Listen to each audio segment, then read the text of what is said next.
All right, so today we are going on a deep dive, and we really try to get to the core of some pretty fascinating stuff.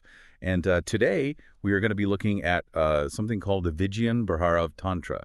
It's been described as a timeless masterpiece, so that should be exciting. Yeah, absolutely. And, right off the bat, it's really important to understand that this isn't just like some old, dusty text, Yeah. full of all this abstract philosophical, musing. It's actually presented as a direct conversation Oh, wow. between Lord Shiva and the goddess Parvati. Okay. And within that conversation, there's like a practical guide laid out, a set of 112 different meditation techniques. And these are designed to help you experience reality, like beyond the limits of your kind of everyday mind.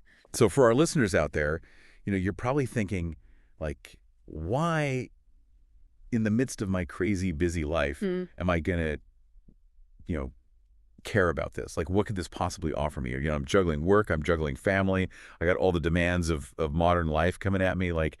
Can this really do anything for me? Could it really help me with things like stress, or help me figure out relationships, or even, find some sort of fulfilling path to success? Yeah, and that's precisely what we're trying to uncover in this deep dive. What can the Vigyan Bhairav Tantra actually teach you about navigating all those very contemporary challenges? Okay, so paint us a picture. We're high up in the Himalayas. It's this serene scene. Goddess Parvati, she's seeking wisdom, right? She wants to know the truth. Yeah. So she asks Shiva a very fundamental question. She's like, what is the way to the ultimate truth? Right. So what does Shiva do? Does he give her this long lecture? He doesn't launch into a lecture. He actually gives her he offers these 112 very, very direct techniques. And what's remarkable is that they're not about subscribing to any specific belief system or performing these elaborate rituals or anything like that. Oh, interesting. They're very much presented as concise, almost like little individual keys designed to unlock different states of awareness through direct experience. Oh, I like that. I like that. So these techniques, they don't really rely on existing doctrines or religious practices or even scriptures. They're like experiential pathways. Yeah. Doesn't matter what your background is or what you believe. Right. It's all about immediate experience. Okay. Take, for instance, one of the most foundational approaches that's offered is to simply observe your breath. Okay. Just as it is. There's no instruction to alter it in any way. It's just pure passive observation. Just notice it. Just notice it. Huh. And, it's so interesting because this ancient insight really aligns with a lot of the things we see in, modern psychology and mindfulness. Oh, absolutely. This simple act of just bringing your awareness to your breath, it's like this instant source of calm. Yeah. When things feel completely chaotic. And so right from the start, we're seeing this connection to something incredibly relevant to our everyday lives. It really is. And what's so captivating about it is how this seemingly simple act described, thousands of years ago, still holds such power. Right. It speaks to this timeless wisdom that's embedded in these explorations of the human mind and experience.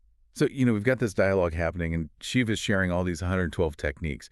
Now, let's get practical. What are a couple of these life-altering techniques that our listeners can, use today? Okay, sure. Let's start with one that's very accessible, and that's focusing on the natural pause between breaths. Okay. Shiva articulates this so beautifully. He says, focus on the gap between your inhalation and exhalation. So that tiny little space, what makes that so significant? Well, that almost imperceptible pause, that fleeting moment between one breath ending and the next one beginning, it's considered this profound locus of stillness. Think of it as the silent canvas upon which the next breath is painted. Okay. And it's in this gap where the continuous chatter of the mind can momentarily subside. I like that. That's a really nice way to put it. So it's not about trying to like control your breath, but just noticing this inherent stillness. Precisely. And what's really quite noteworthy is that contemporary scientific research into meditation has actually indicated that these brief natural pauses can actually contribute to a noticeable reduction in anxiety and an increase in feelings of inner peace. It makes sense, right? Because so many of us are walking around, Yeah. and our minds are just racing, like from one thought to the next to the next. It never stops. Yeah. And so this idea of catching that gap, even if it's just for a couple seconds, it's like this little oasis of calm in this like super busy mental landscape. If you even just dedicate a couple minutes a day to noticing that, I could see how that could really bring some clarity. But, the question is, if our minds are so busy, how can we even notice that little gap? That's a really insightful question. Yeah. And one helpful approach is to simply bring your awareness to the very end of the exhale, noticing the natural stillness before the next inhale begins. And you don't need to force the gap; just become aware of its presence. Okay. And with gentle, consistent attention, it'll become more apparent. Now let's explore another practical technique. Okay. And that is sound awareness. Okay, sound awareness. I'm intrigued. So this technique involves fully immersing yourself in the experience of listening to a sound. And this could be a traditional mantra, a piece of music that resonates with you, or even the profound sound of silence. But the crucial element here is the completeness of your attention. So it's not just having music on in the background while you're doing other things. Exactly. You're really focusing. You're actively and completely directing all of your focus to that auditory experience. Got it. And in today's environment, which is often so saturated with, a constant barrage of sound. Sure. This technique takes on a particular relevance. Okay. Consider this. You could choose a piece of music that you typically enjoy, for entertainment, and instead consciously use it as a focal point for your awareness, effectively transforming it into a practice of mindfulness. Wow, that's a really interesting shift, like in perspective and how we could approach something as commonplace as listening to music. It doesn't have to be you sitting in absolute silence in some far-off, quiet place. Precisely. The Vigyan Bhairav Tantra presents these techniques as accessible pathways that can be woven into the fabric of our everyday lives. Now, Tantra itself is kind of a loaded word. Yeah. Some people might have preconceived notions about it, maybe involving mystical rituals or even some taboo subjects. Let's take a moment to clarify, what does it really mean? Especially in this context. That's a critical point to address, because the popular understanding of Tantra can often be quite misleading, right? In its fundamental essence, and certainly as it's used within the Vigyan Bhairav, Tantra simply translates to technique, or method. It's about having practical tools for expanding our consciousness. Right. So it's less about these elaborate ceremonies, and it's more about what we've been talking about, these direct methods. For shifting our awareness. That's correct. And here's where a really profound teaching emerges. And that is, this tradition suggests that absolutely everything, including experiences that we typically, categorize as negative, such as fear, desire, even pain, can actually be utilized as fuel for our journey toward enlightenment. And the emphasis shifts from attempting to escape these experiences to fully engaging with them through mindful awareness. That is such a different way of looking at things, because our natural tendency is like run away from discomfort, avoid pain at all costs. Absolutely. Always be looking for pleasure. Right. But what you're saying is the tantric approach. Is saying, hey, like you can actually find liberation within those things. Yes, exactly. By fully experiencing these states with a quality of a detached awareness without judgment or resistance, we can actually discover liberation within them. Now, can you give us like an example of how this might look? Like, let's say someone's dealing with anger, for example? Sure, yeah. So typically, when anger arises, our conditioned responses might be to either suppress it, Right. which can be detrimental, long term, or to react impulsively, which often leads to, negative outcomes. Yeah. However, the tantric perspective suggests observing the raw energy of anger as it arises without getting entangled in the narrative or the judgments associated with it.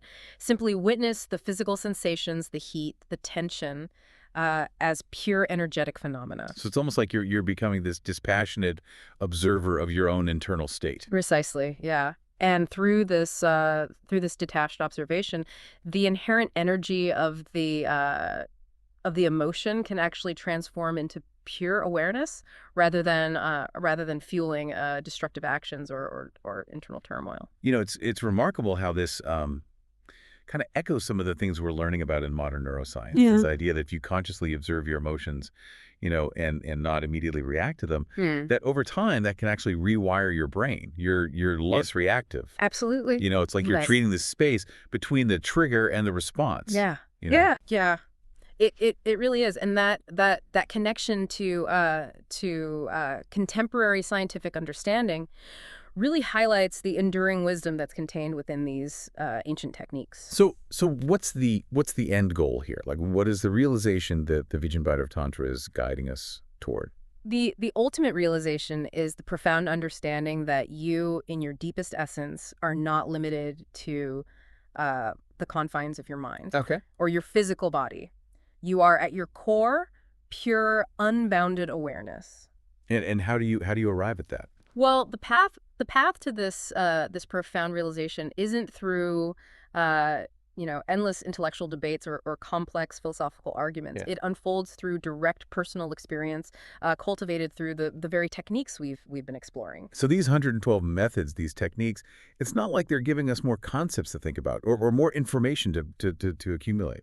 Exactly. Their fundamental purpose is to serve as gateways, as catalysts that facilitate a direct experience that transcends mere intellectual comprehension. Right, because it's one thing to know about something, Right. and it's another to actually experience To it. experience it directly, yeah. So for our listeners who have joined us on this deep dive, this idea of pure awareness, it can feel very abstract. Sure. So what do we do with that? Well, the most impactful way to truly understand this wisdom is through direct engagement. Okay. So I offer this as a direct invitation to you.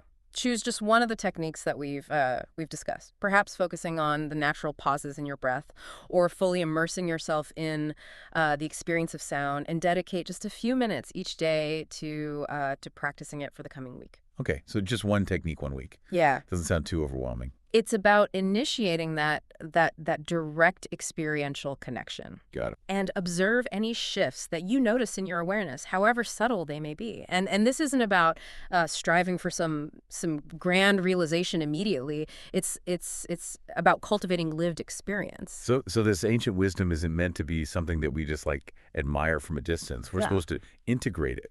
Precisely. Live it. Live it, yeah. So that brings us to the conclusion of this deep dive into the Vigyan Bhairav Tantra. It's clear that this ancient text offers a really rich collection of tools. And these tools can be applied to our modern lives. They give us pathways to greater calm, to enhanced clarity, and to a more profound understanding of ourselves. The central message is that ancient wisdom, like this, holds its greatest value when it transitions from the written word into our daily practice. So we reiterate that invitation. Pick a technique, try it out. Start awakening your own direct experience. Yeah. And as you go through your day, think about this. If everything, even the difficult things, even the uncomfortable things, if all of that can be experienced, with mindful awareness, how could that reshape your relationship with everything? Like, how could that change the way you experience your daily life and the obstacles that you encounter? It's a question worth exploring. Absolutely. Long after this conversation ends. Yes.